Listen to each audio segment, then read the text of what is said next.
Welcome to LiveDaf, your online Daf Yomi Shiur.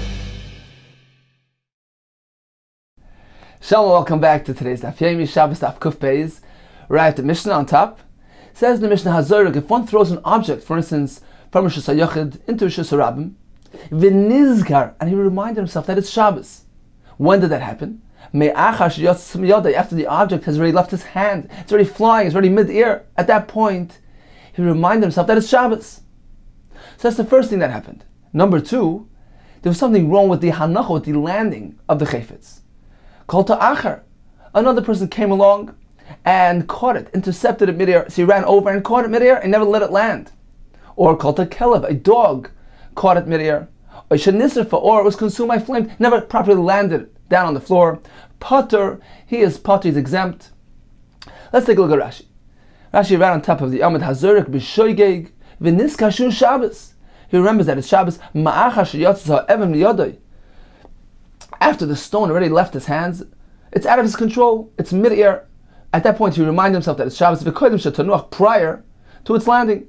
Kol ta'achar. Says Rashi, at this point, we figure that two things went wrong. Number one, after he reminded himself that it's Shabbos. So number one, he had that reminder. He remembered that it's Shabbos when it was already mid-air. Afterwards, kol ta'achar, another person came along and caught it, intercepted it mid-air. Havelu shnayim shasor. So now we have a malacha which was performed by two people. Ruvain did the akira, Shimon did the hanacha. For instance, Shimon ran over from where he was standing. He ran over to intercept the object. Or a dog caught it in his mouth. In which case it's not a hanacha. Why? Because the ba'inan makim dalit, we need that the chayfetz should land on a place which has a surface of 4 tfachim, which is a makim chashav, as opposed to the mouth of a kelef, which doesn't contain that dimension, that area. So either one of these two things happened. Either somebody ran over from where he was standing and intercepted him midair, or the dog was standing in his place and the chayfetz just happened to land in his mouth, which is not a makom chashiv. So therefore he's potter. So once again Rashi says, at this point the Gemara is going to assume that two things happened here. There were two deficiencies in this masa, in this act of throwing. Number one, it wasn't completely a shoygig.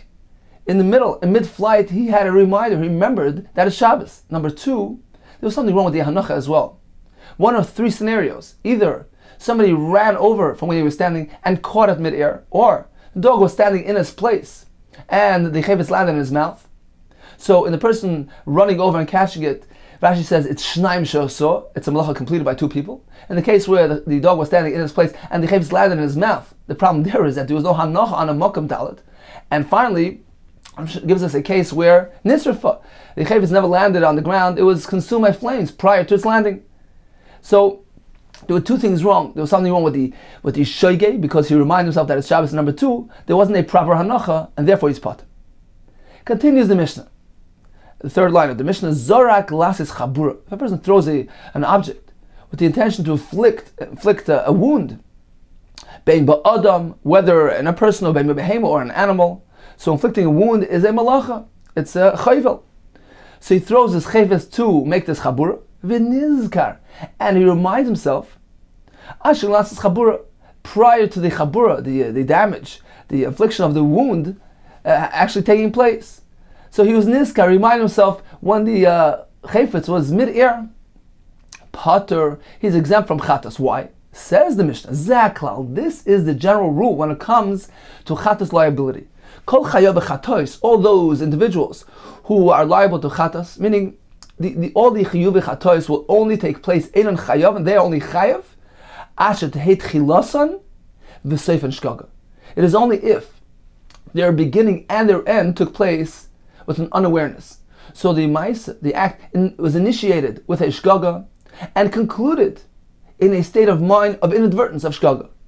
However, tchilasan shkaga, let's say their beginning was b'shogig v'soifan zadin, but they concluded with awareness. He reminded himself that it's Shabbos prior to conclusion of this malacha. Or the reverse, tchilasan zadin v'soifan shkaga. It began with a mazid and it ended with shogig. P'turin ad shetei tchilasan. v'soif and shgaga. This is a prerequisite for chiyuv chatos. There needs to be a state of shgaga, inadvertence, from the initiation of the malacha, at the initiation of the malacha, and at the conclusion of the malacha. So in the case where a person throws a stone to inflict a wound, to make a chabura, and while it's mid-air, he reminds himself that it's Shabbos. So right now he's fully aware, he's amazed.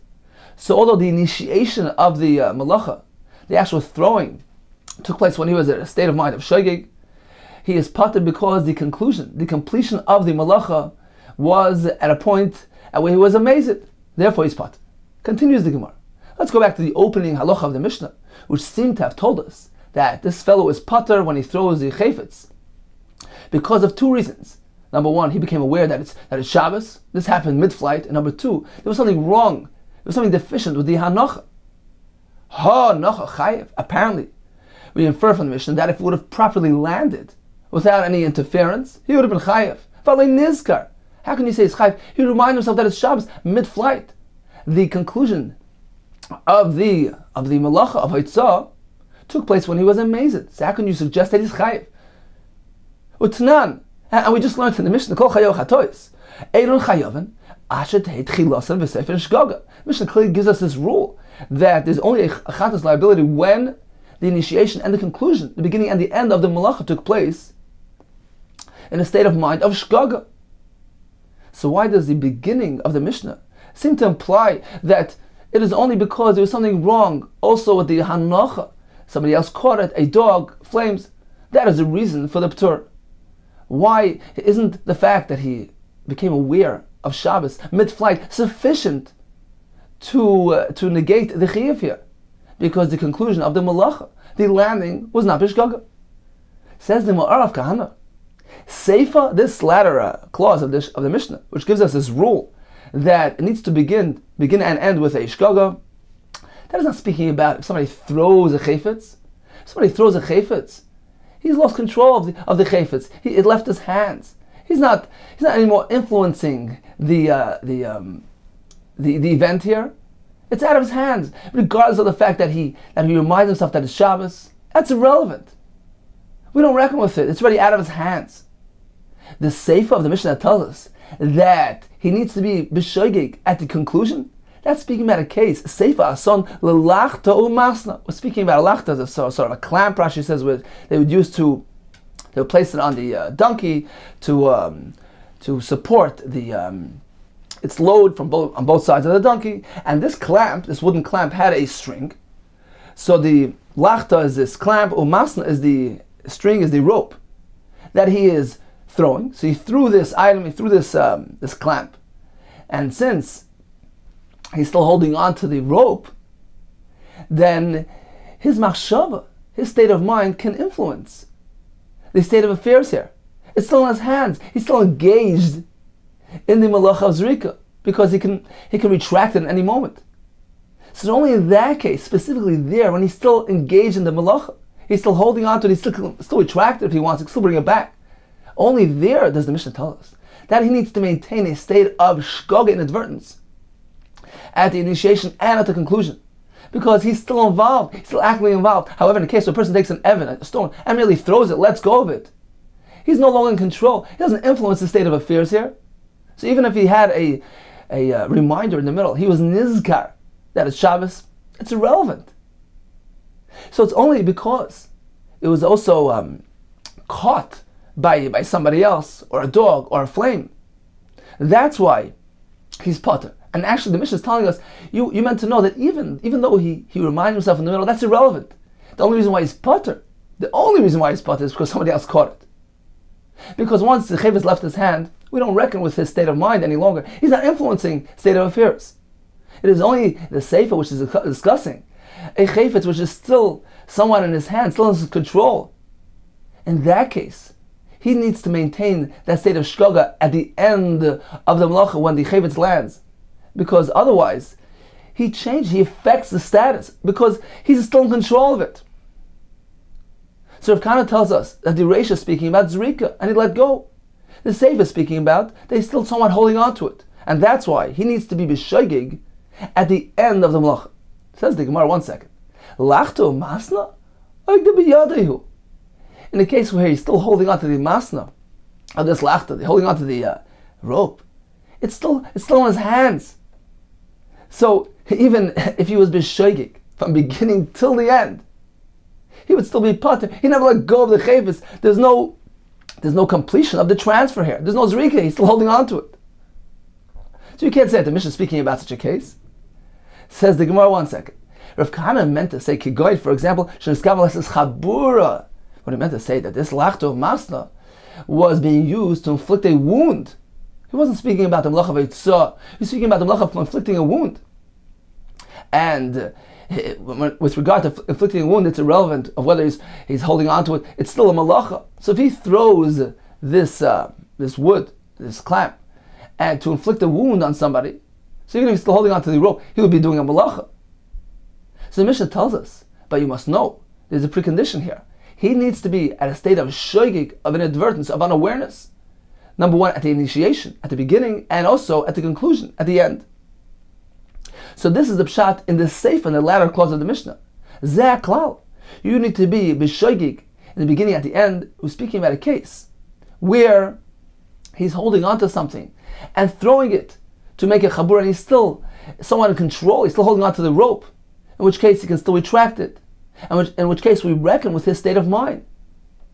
So if he becomes amazed midway, he's no longer regarded as a shoigig, and he's pater from a chatas. It is only if he's a shoigig at the conclusion of the malacha as well, when it inflicts the wound. So this is the pshat in the seifa. However, in a case where a person throws a stone and lets go, we don't reckon with his state of mind any longer. Even if he is nizkar, if he reminds himself that Shabbos mid-flight, midway, it's irrelevant for us. Says the Gemara, but this as well is already stated in the Mishnah. It can't be that the Zeh Klal, this rule of the Mishnah, is coming to address a case where a person is throwing this thing to make a chabura. The Mishnah already discusses chabura. The Mishnah already says, Hazar Glas is chabura, bein ba'adam, bein ba'behema. If he throws, for instance, a rock to inflict a wound, whether in a person or an animal, v'nizkar ashlan asas chabura potter, and remind himself that it's Shabbos. He had an awareness, v'nizkar. He had to remind that it's Shabbos prior to the conclusion, prior to the chabura being inflicted. He's potter. So the Mishnah already tells us that there's no reason for the Mishnah to repeat the same halacha twice. So you cannot suggest that this clause of Zeh Klal is referring to chabura. El amarava b'mavir. The Mishnah, which tells us that you need to be b'shoigig at the beginning and at the end, is speaking about not throwing. When he throws, it's irrelevant because it's already out of his hand. It's out of his control. It's irrelevant whether or not he's a shoigig at the conclusion. The Mishnah is discussing maver, transferring, manually transferring a chayfetz, 4 amas jusravim. And with regard to that case, the Mishnah tells us he's in control. It's in his hands. He needs to be at a state of shoigig. Number one, at the initiation of the malacha and at the conclusion as well. Otherwise, he will influence the state of affairs and he will be pater. So Rava tells us the ratio of the Mishnah, which seems to ignore the fact that he had an awareness in the middle, is discussing zrika. The sefer, which tells us that there's a precondition of shgaga all throughout. He needs to be a shagig in the beginning and at the end, is speaking about maver, when he's holding on to it and is actively engaged in doing the malacha. Says the Gemara, how could you say that the Zeh Klal is speaking about maver? V'zeh Klal the ktani, azrika ktani. If we take a close look at the Mishnah discusses Zor Klasses Chabura, and then proceeds with Zeh Klal, which seems to imply that this Klal of the requirement of shgaga at the conclusion is speaking about zrika as well, not by maver. Not only by maver, zrika as well. Says the Gemara, Elam Rava, Tartik Tani. Says Rava, no, even Zoyrek, even by Zoyrek, he needs to be b'shoigig at the conclusion of the malach, even though it's not in his hands. He needs to be in a state of mind of unawareness, even when the zrika, when the item lands. So what then is the pshat of the reisha of the Mishnah, of the opening statement of the Mishnah, which seems to imply to us that the awareness midway is irrelevant? Says Rava, Tartik Tani. The Mishnah at the outset is actually presenting to us 2 different types of cases, 2 different scenarios of exemption of Tur. Number one, hazoyrek. If one throws a chayvetz, v'nizkar, and he reminds himself that it's Shabbos, ma'achar sheyotzam yodeh, after the chayvetz already left his hand, that is already one reason to exempt him. Inami, or in addition, loy nizkar. He perhaps had not reminded himself, but there was something wrong with the landing. V'kolta achar, somebody else caught it. I called a kelab, or a dog, or shenizrafo got burnt butter.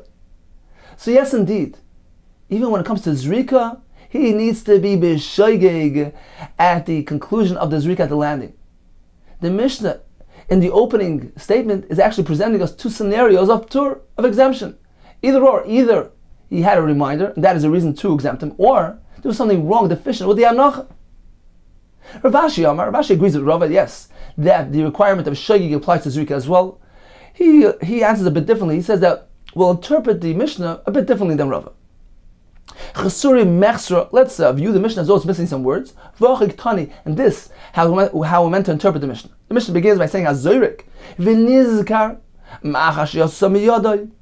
If one throws a chayvetz and he reminded himself after it already left his hands, kolta achar, somebody else intercepted, or kolta kelab, or a dog, or shenisraf pater. We imply from this ha nacha chayiv. Apparently, if it landed properly, he would be chayiv. But medvar mamur. When is this said? That he forgot again, meaning what happened was that he threw the item when he was b'shoigeg. Mid-flight, he reminded himself that it's Shabbos. And then chazav v'shachach, he again forgot. He's a forgetful fellow, he forgot that it's Shabbos. And then it lands during his state of forgetfulness. So since the beginning was b'shoigeg and the end was b'shoigeg, we don't reckon with what happened in the middle. And therefore he's chayiv.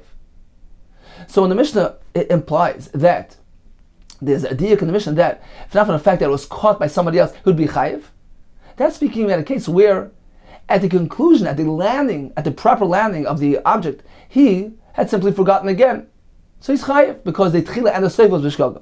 Avol, says the Gemara, loy chazav v'shachach. But if he hadn't forgotten it once again, so once he reminded himself, he maintained that state of awareness all throughout until it landed, Potter, certainly he's Potter, regardless, irrelevant of whether it was caught by somebody else or not. Why? Shekol chayav b'chatois. All those that are chayav b'chatos and chayav are not liable until the initiation of the luch and the conclusion happened during a state of shkoga, of unawareness. So Rav Ashi concurs with Rava that even when it comes to throwing, there's this requirement. He really interprets the Mishnah a bit differently. That the Mishnah is coming to cover this case where he had forgotten and reminded himself again, in which case he would be chayiv since the conclusion of the malacha happened when he was a shegig. Continues the Gemara, zeh haklal, kol chayav b'chatois. So once again, the beginning and the end needs to be b'shegig in order to hold him accountable and liable with a chayav chatos. Says the Gemara, what about the following case? It's where we learned. Shtei amas b'shegig, if one transfers a chayfetz, rishus rabim, at a distance of not 4 amas, which is the minimum requirement, but rather at a distance of 6 amas. Now, interesting thing happened. Shtei amas b'shegig, the initial 2 amas, was done b'shegig, inadvertently. Shtei amas b'mezid, the following 2 amas were done b'mezid. Willfully, he knew that it's Shabbos. Shtei amas b'shegig, then the final 2 amas, number 5 and 6, happened once again b'shegig. He was totally unaware that it's Shabbos. So we have 2 b'shegig, 2 b'mezid, and the final 2 b'shegig. What will be halach in this case? Rabba Amar Potter. Rabba says he's Potter. We don't regard him as a shogeg. We focus on the middle amas. Rava Amar Chayiv. Rabba says the conclusion was b'shogeg. He's chayiv. The Gemara will analyze and explain that actually there's no machlekes. They're both speaking about different cases. Rabba speaking about one case. Rava speaking about another. Says the Gemara, Rabba Amar Potter. Let's analyze. Why is he Potter? The Gemara is going to tell us that actually we're speaking about a person who's doing ma'avir. He's transferring, he's manually carrying something in Rishus Rabim, in this case at a distance of 6 amas. So Rabbi says he's Potter. Why is he Potter? Because Amma 3 and 4 happened b'mezid. And therefore, he's no longer regarded as having done the malacha b'shogeg. Explains the Gemara. Afilu l'Rabban Gamliel the Amar ein yedei lechatzi shiur. Now there's a machlekes later on in the Masechta regarding a case where, for instance, a person is doing a malacha of writing, which needs a minimum requirement is 2 letters. So he writes 1 letter when he is in a state of shogeg, and then he becomes aware, he remembers that it's Shabbos. Then he forgets and concludes the other letter, which is the second half of the Malacha, again in a state of Shaygig. Says Rabban Gamliel, we ignore that Yediyah that he had midway. It's called a Yediyah L'Chatzi Shir. What did he become aware of? That he did half a Malacha? That's not reckoned with. That's not considered to be a significant Yediyah. A Yediyah is only if he becomes aware of the fact that he did a Malacha, a full Malacha, but a half a Malacha, that's not reckoned with. So that midpoint knowledge, midpoint awareness is irrelevant, not reckoned with, and therefore he's considered to be a full-fledged Shaygig. When he completes the Malacha, we combine the two letters, he's Chayiv. According to Rabbanim, the fact that he had a Yediyah, a knowledge and awareness, in the middle, midway, through that Malacha, that separates things, that terminates the Shgaga. You cannot any longer combine those two letters to each other. Yesh Yediyah L'Chatzi Shir. Says the Gemara, our case is unrelated to that case. Even according to Rabban Gamliel, who maintains that the Yediyah that took place midway is not reckoned with, doesn't affect the process. That's strictly over there. Why? Because eventually he concluded the Malacha, he did the second letter, and he finished it when he was in a state of Shaygig.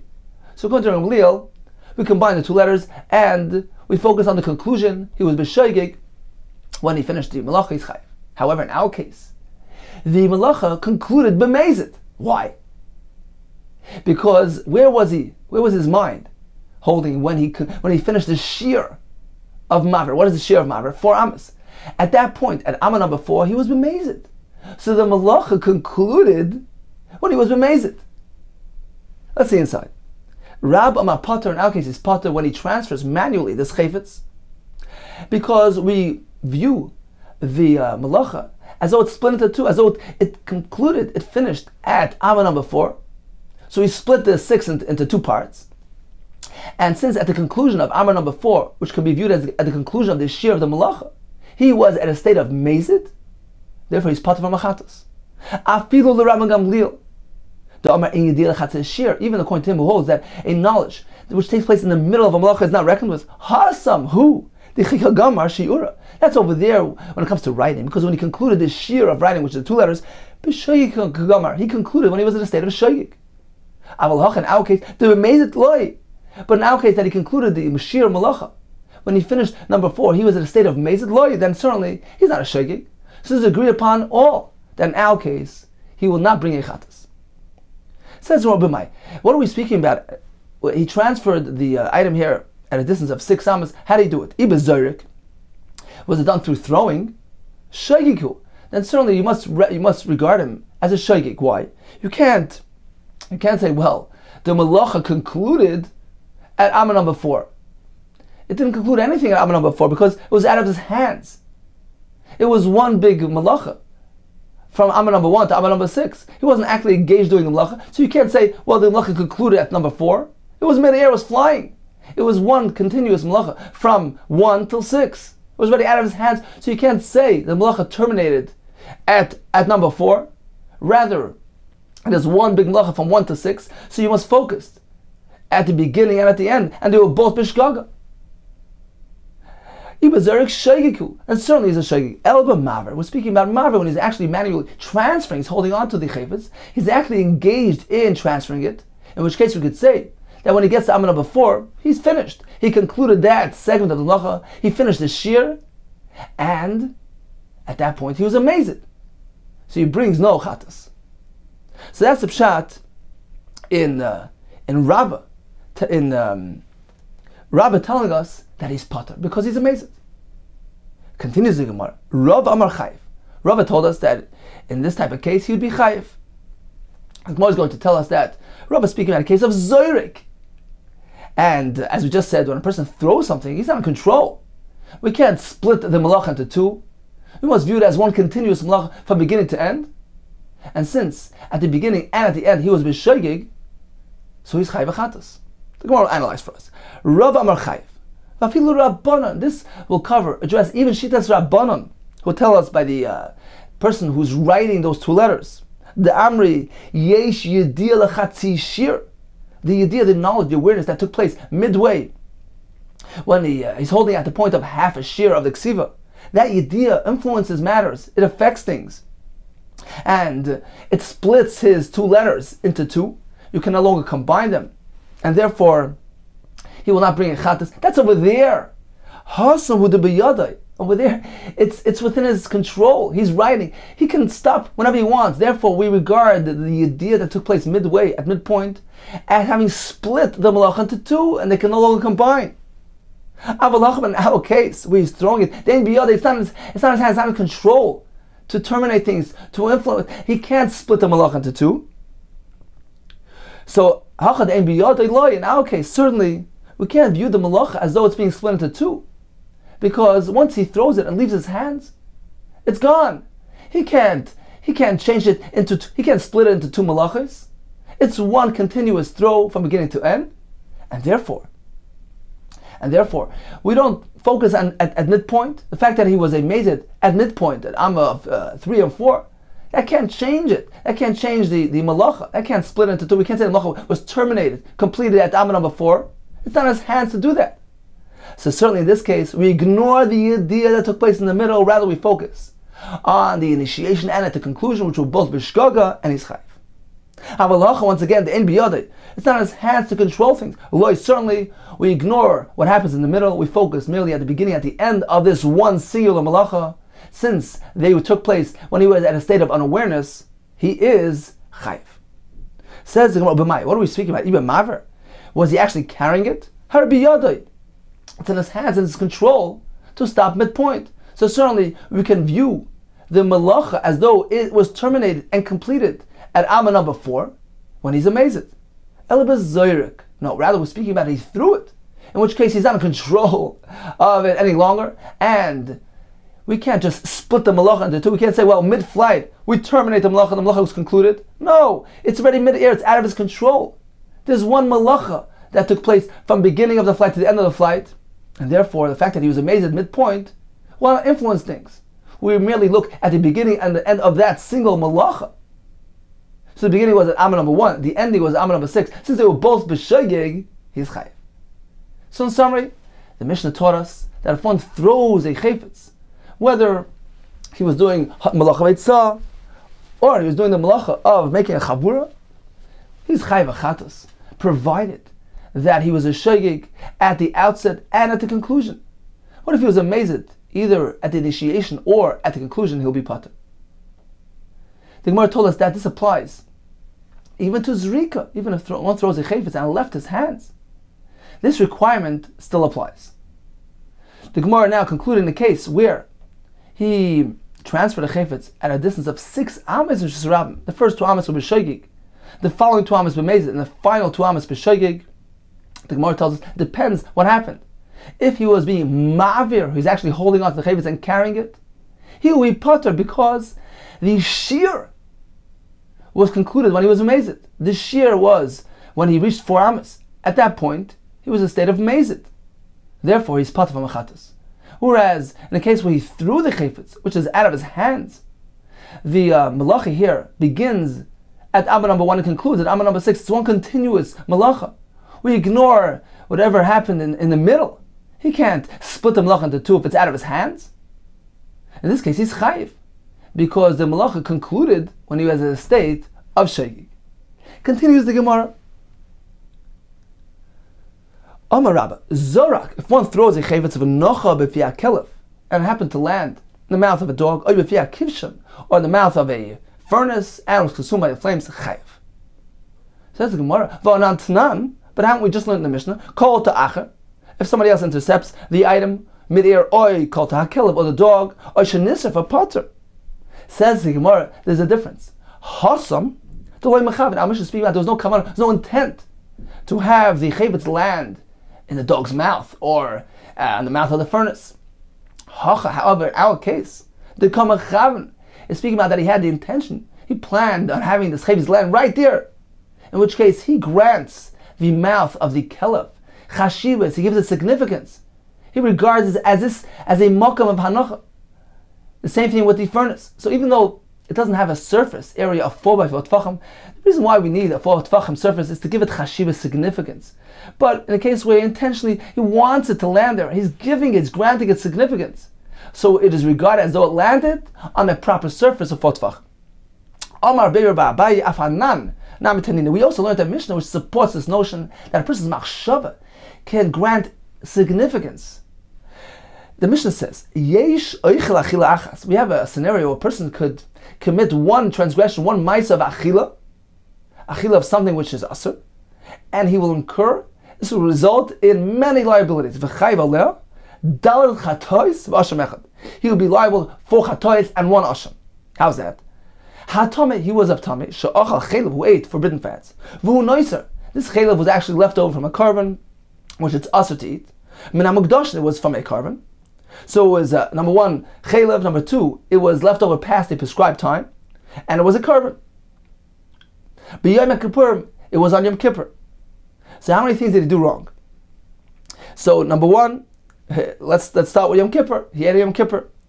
It was chelev. It was from a carbon. A person cannot eat the chelev of a carbon. Even a kohen can't do that. So for that he would be chayv asham. And we have the fact that it's noiser, and the fact that he's a tameh and he's eating carbonates. So we have 4 chatois for tameh, for chelev, for noiser. The fact that it's Yom Kippur, and we have the asham for the fact that it was a carbon. Reb Meir Omer, I have another one to add to the list. After Moisés Shabbos, even let's say also was Shabbos, v'yitzi b'fiv. Let's say it was also Shabbos and he was eating it, so he carried this food in his mouth into Shesram Chayiv. So this is an additional Chayiv because of Eitzah. Now, where was the Hanocha? Where did it land? Taisa says that the Blia, the fact that he swallowed it, the food comes to rest. It's at rest when it's being swallowed. That is called a Hanocha. Okay, so Rameh adds another one. Chacham said, we agree to the concept, but it's not part of our list. Amrullah, they told him, Einam in Hashem. It's not part of the category here. It doesn't fit into this category because I'm discussing chiyuvim, which are resulting from a masa achila. You're speaking about a ma'isa haitzah. Therefore, it's unrelated to our case. Apparently, Rameh holds that the reason why it's considered haitzah, as Taisa explains, because the swallowing grants it a status of hanocha. So it's also related to it's eating. It's an eating related malacha. Okay, in any case, we have Rameh who tells us that carrying through one's mouth is regarded as haitzah. This is not the usual manner of carrying. We had a Mishnah earlier which told us if one carries an item in his mouth, he's potter. It's like kederech. It's not considered to be the usual manner of carrying. Ella, rather, kiven the kamachaven, since he has intent, he needs to eat. It's part of his machshava that the food should be in his mouth. Kiven the kamachaven machshavtoi. So this machshava that he needs to eat, he needs to have the food in his mouth while he's eating. Meshavi l'makim. It grants, it normalizes it. It makes it derech. Or as Reb Chananel says, the problem here was that his mouth did not have a surface area for tefachim. But since he grants it significance, he needs the food to be eaten in his mouth at this point, he's giving it a chashivas meshavi l'makim, and is regarded as though it's a makim which has 4 tefachim. Hachanami says here as well, when he wants his chavis to land in the mouth of a dog, given the kamechavin, since he has intent, ma'achshavta, his intent, meshavi l'makim, grants that mouth of the dog a chashivas of a makim chashiv, and therefore he is chayev as well. So it depends. If it happened inadvertently, where there was no intent of the chavis landing at the mouth of a dog or the mouth of the furnace, he's potter, because there's no makim of dalat tefachim. But if it was part of his original plan, so this intent grants chashivas significance, and we regard it as though it's a surface of 4 tefachim, and there was a proper hanocha. Hadron Allah hazirik. Says the Mishnah, habayna. So we concluded our discussions regarding the malach havaitza of zrika. Now the Mishnahs will continue discussing other malachas and their various shiurim. Habayna. One builds one of the 39 malachas. Kama yivna v'yechayiv. What is the shear for him to build to be chayiv? Habayna kolish, even a minute amount. The Mishnah continues, if one chisels a stone, so he smooths out the stone or engraves in it. If one strikes the final blow, Rashi says this is during quarrying, so they take the stone and they cut it out of the mountain, and that last blow actually removes the stone, loosens it from the mountain. Ubimatar uses a sledgehammer. So either way, whether he's makabeh patish, a hammer or a sledgehammer, or the Mishnah gives us another example of a malacha hakedeach, of a person drills a hole in a wall, for instance. So when it comes to all these activities, mesates, makabeh patish, or hakedeach, what is the shear? What is the required shear? Kol shu chayv. Even just a little bit is chayv. Zaklal. This is the rule. Kol oisav malacha. If one performs a malacha, u'malachtim miskayemes b'Shabbos, and this malacha is something which is Rashi says sheyesh miskayemes kayetzebay. It can be left as is, without adding to it. It's considered to be the conclusion of the malacha. So this is considered to be a malacha, and he's chayiv. Again, a person performs a malacha, or malachtim miskayemes b'Shabbos, and some will just leave it as is. It's considered to be the conclusion of that malacha, chayiv. Another case, also a case where a person takes this cornice, this hammer, and he gives a blow on the sadan. This is a piece of metal. So the Gemara explains, they used to take the hammer, and they wanted to keep the bottom smooth because it was used for flattening out precious metal. So they would strike a blow on the sadan, on this glob of metal, to smooth out the bottom of the hammer. So even a person who does this b'shas malacha during his work, chayiv v'pnei shulka masaka malacha, it's as though it's like he's improving. It's like improvement of malacha. It's also considered to be a malacha on Shabbos. The Gemara will explain exactly the reason behind this malacha. So once again, the Mishnah told us that when it comes to baina, the shiur is kolshu. When he chisels or he's striking the final blow, now that in itself, makabeh patish, is considered to be one of the malachas. So if a person strikes the final blow, he concludes the activity of the malacha by doing that, or he uses a sledgehammer, or he drills a small hole. Then we'll explain exactly which malacha is being done when he drills a small hole. So in all these examples, what is a shear? Kolshu. Continues the Gemara. Building just a kolshu, what significance does that have? Kolshu l'may chazia. What is it useful for? Amar Yirmiyah.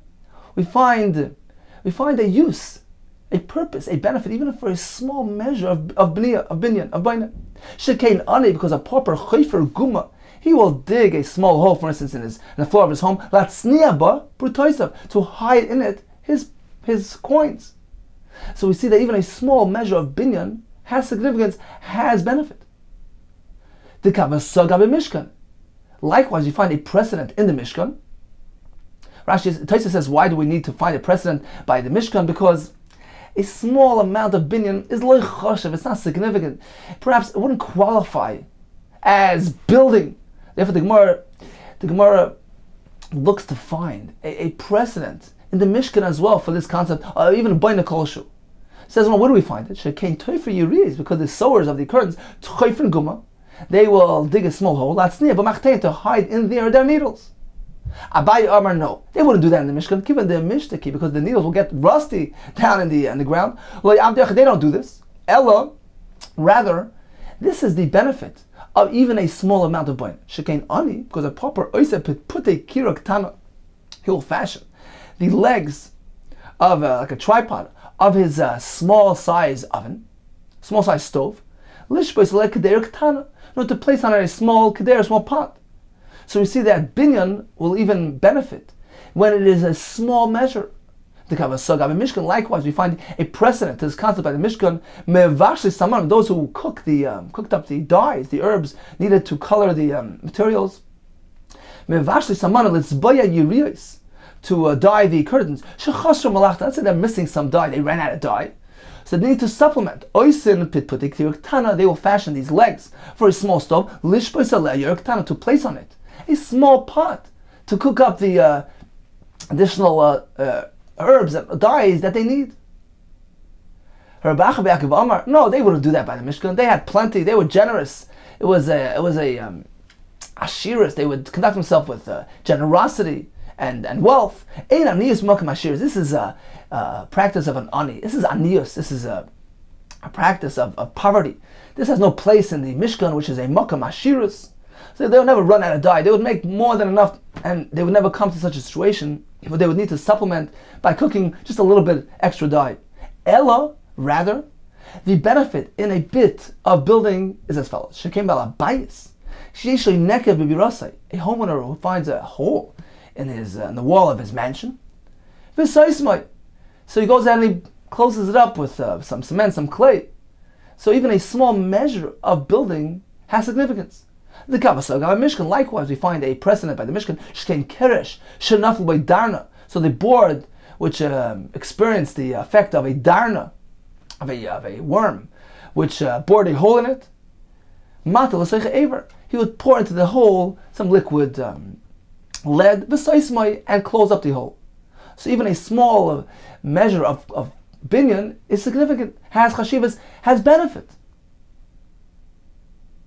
So in summary, boina even applies to a small amount, because even that has chashivas, as we find from the Baal Bayis, and likewise the precedent in the Mishkan.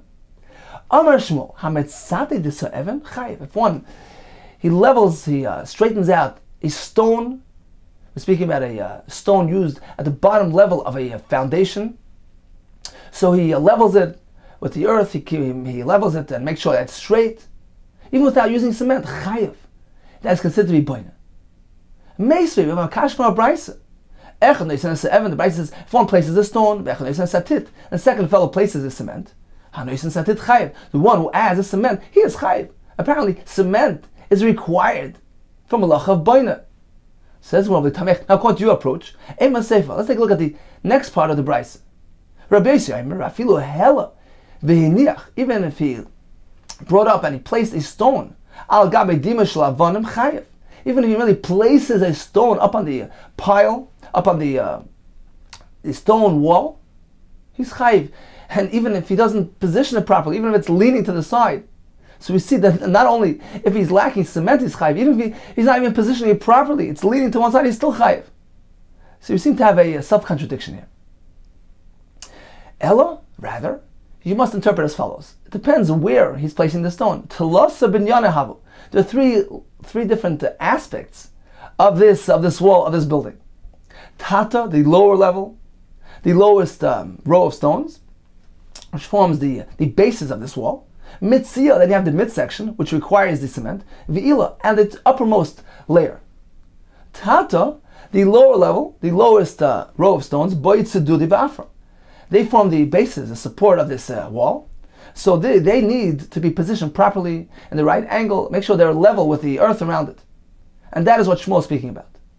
Mitzia, the midsection, meaning anything beyond that lowest row, boy namatina, requires cement to remain in place.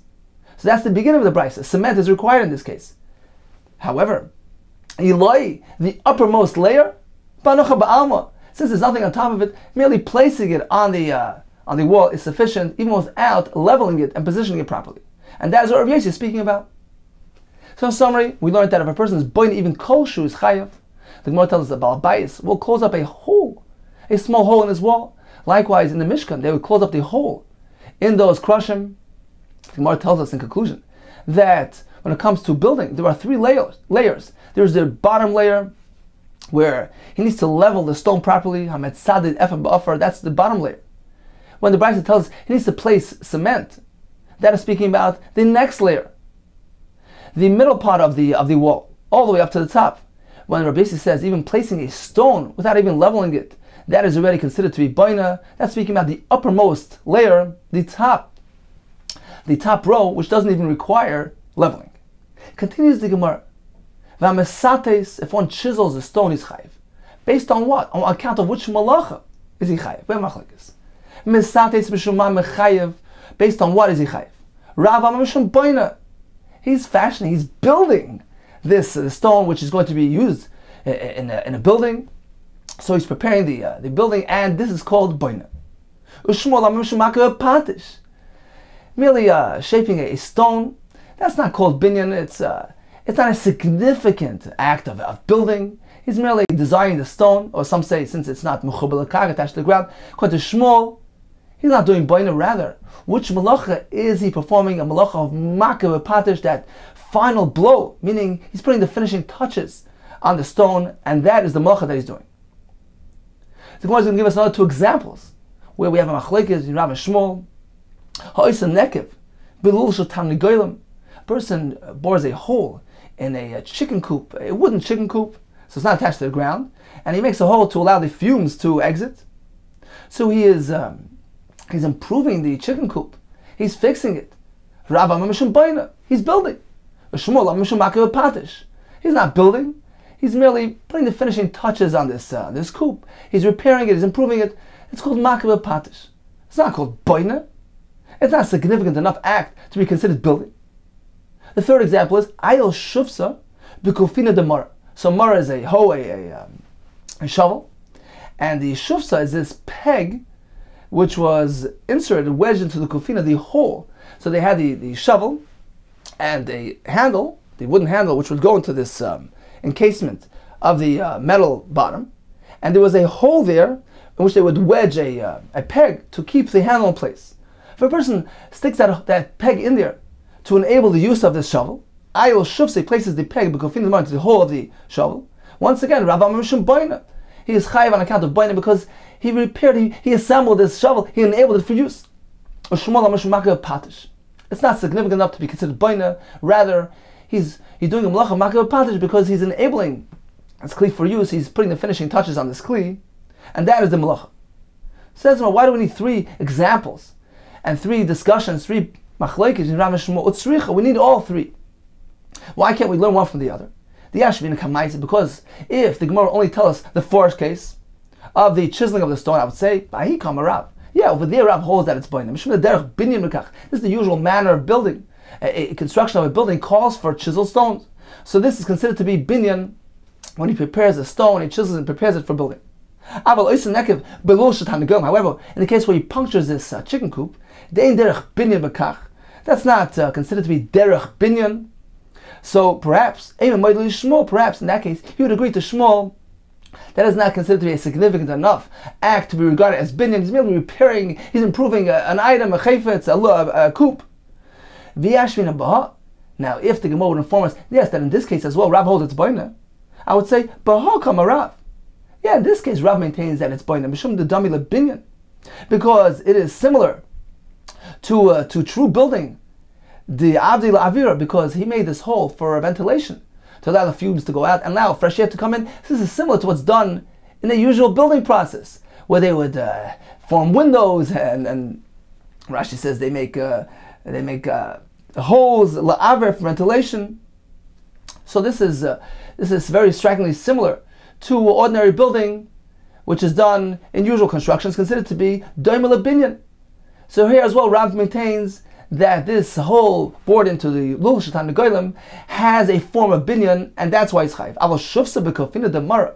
But regarding that peg which wedges the handle into the shovel, the ein derech binyan v'kach, that's not regarded as the usual manner of building. He's simply enabling use. He's not building something.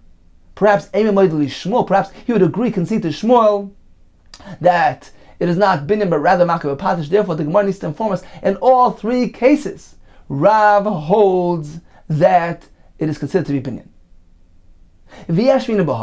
Now, in the reverse, if the Gemara only inform us the case of the shovel, I would say perhaps Baha kama Shmuel. Yeah, over here Shmuel maintains that it's not significant, it's not baina. However, in the former two, in the previous two, with the stone being chiseled or the coop being repaired, perhaps over there it's significant enough and regarded as baina, and Shmuel concedes to Rav tzricha. That's why the Gemara needs to inform us in all three cases. We have an equal machlekes in Rav, who regards these things as baina. He's improving, he's fashioning, he's crafting, he's building. According to Shmuel, these are not significant enough acts to be regarded as baina. Rather, at most he's doing makav patish. He's putting the finishing touches on these things, and that is the malacha that's involved. When one chisels a stone, on account of what is he chayiv? What did he do wrong? So Rabbi Yochanan responded with a gesture of his hand. He went like this. He took his fist and banged it on his palm, as a symbol to symbolize the patish, the hammer which is striking its blow. So Rabbi Yochanan concurs with Shmuel. Says the Gemara, Va'anan Tanan. But we have learned in our own Mishnah, Hamesates ve'hamakiv patish. One chisels and he will do makiv patish, implying that there are two different things. Ema hamesates hamakiv patish. Interpret the Mishnah as follows: if a person chisels, which is a malacha makiv patish, is chayiv. Tashma. Come and listen to this raya from the Bryce. Hakadech kol shu chayiv. If one drills a small hole, he's chayiv. Rashi says when the term kedech is employed, we're referring to a hole which is meant to be filled. He's going to insert a nail in there to hang from it. So even if he merely drills that hole, he's already chayiv. Hakadech kol shu chayiv. Now let's analyze. Bishlam il Rav. It works well according to Rav, who maintains that when a person bores a hole in this chicken coop, that is already significant. That qualifies as boina. Here as well. Merci. It appears command the charchursa, as though he's boring a hole in binyana to improve the building. This already qualifies as a malach of boina, even hadn't yet plugged it, hadn't yet filled it with a nail. So even though he didn't conclude his malacha, it is already an improvement on the building. It's called boina. El Shmuel, but according to Shmuel, maintains that merely boring that hole in the chicken coop, that's not significant enough, and therefore it's not boina. Rather, it is makiv patish because he's putting the finishing touches on that coop. But in our case, he hasn't yet finished until he plugs the hole with a nail. So where is the makiv patish? El Shmuel, lav gemar malachu. He hasn't yet completed his malach. This is not a gemar malachu. Lav gemar malachu. Until he puts that nail in, this is not a gemar malachu. We're speaking about the baze. How did he puncture? But ran to the parcel using a pointed nail, an iron nail. And he banded, he left the nail in there for hanging purposes. So he did two for one. He bored the hole with hanging the nail in there at once.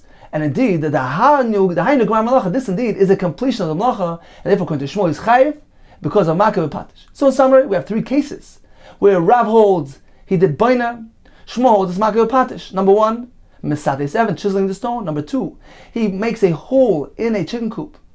And number three, he affixes he sticks the peg into the shovel to affix to apply the handle and to enable the shovel's use. In all three cases, Rav holds he has built. These things qualify as boina.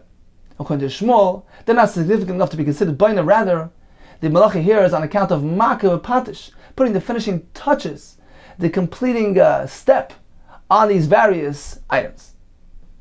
So in summary, let's make a chazara of today's blot. We began with the Mishnah, which told us that a person throws a chayfetz, whether he's throwing from a shizach to sarab and doing a malacha beitzah, or he's attempting to inflict a chabura, he will be chayiv provided he was at a state of shgoga, unawareness, at the outset, at the tchila, and at the conclusion as well.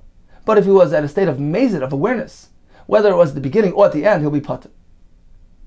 The Gemara concluded that this applies even to throwing, even though it's not in his hands.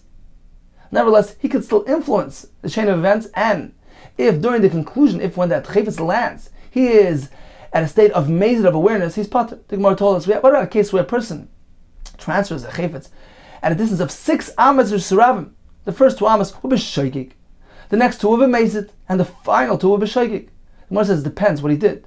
If he was maver, if he was transferring it manually, he was holding it as he was walking along, he will be patur. Because why? Because the shiur concluded. What was the shiur? The shiur was when he reached the point of 4 amas, that is the shiur required for maver. At that point he was b'mezid. So we split the malacha. We consider the point of 4 amas as the conclusion of the malacha, of that part of the malacha, and since he was at a point of mezid, he's patur. Whereas in the case of zorik, when it's out of his hands, he can't split the malacha any longer. It's out of his hands. It is regarded as one straight malacha. From the beginning to the end, we focus on the initiation and the conclusion. And since at both of those points he was at a state of shogeg, he is chayiv. The Gemara told us that in the case where a person throws a chayfetz and it happened to land, b'pi kelev or b'pi kivshan, he's patur, because those are not significant surfaces. However, if he intended on having the Chavet's land there, his machshava grants significance to those areas, and it is considered to be a proper hanacha. The Mishnah discussed baina, and even a baina kosher is chayav. The Gemara tells us because the balabais will plug up even a small hole in his wall, so even that has benefit. Likewise, in the Mishkan, they would close up the hole in the krushim. The Gemara concluded that when placing a stone, it depends where he's placing it. On the bottom level, he requires leveling with the earth. The next section requires cement, and the uppermost layer merely requires placement of the stone, even if it's not level. In all three cases, he will be doing baina. We have three cases of machlokes in Rav and Shmuel, where Rav says he has done baina. According to Shmuel, merely makeh v'patish.